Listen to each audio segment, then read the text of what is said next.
آپ سب کی سلامتی ہو۔ خدا کی حضوری میں ایک لمحے میں خوش آمدید۔ آئیے چند لمحوں کے لیے اپنے دل کو دنیا کے شور سے الگ کریں اور خدا کے پاک کلام کی روشنی میں سکون، امید اور نئی قوت حاصل کریں۔ ہمارے لیے آج کی آیت: خداوند ٹوٹے دلوں کے نزدیک ہے اور شکستہ روح کو بچاتا ہے۔ زبور 34 اس کی 18ویں آیت۔ کبھی کبھی زندگی ایسی آزمائشوں سے گزارتی ہے کہ دل خاموش ہو جاتا ہے۔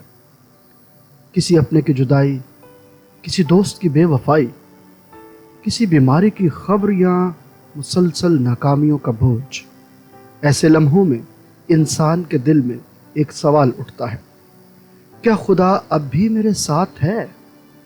آج کا کلام اسی سوال کا جواب دیتا ہے۔ خدا فرماتا ہے کہ وہ ٹوٹے دل والوں کے نزدیک ہے۔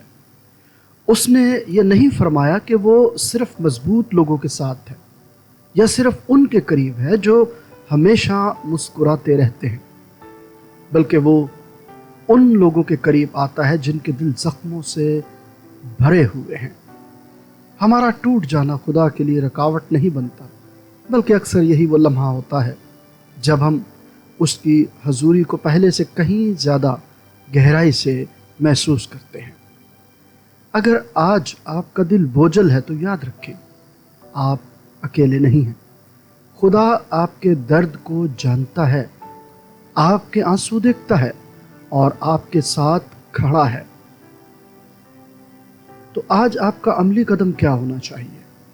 آج صرف 5 منٹ خاموشی سے خدا کے حضور بیٹھے، اپنے دل کی ہر بات اس سے کریں۔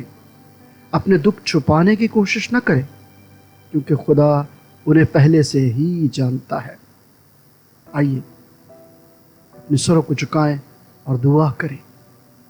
اے آسمانی باپ، تیرا شکر ہے کہ تو ہمارے دکھوں سے واقف ہے۔ جب میرا دل ٹوٹ جاتا ہے تب بھی تو مجھے نہیں چھوڑتا۔ آج میرے دل کے ہر زخم کو اپنے محبت بھرے ہاتھوں سے چھو۔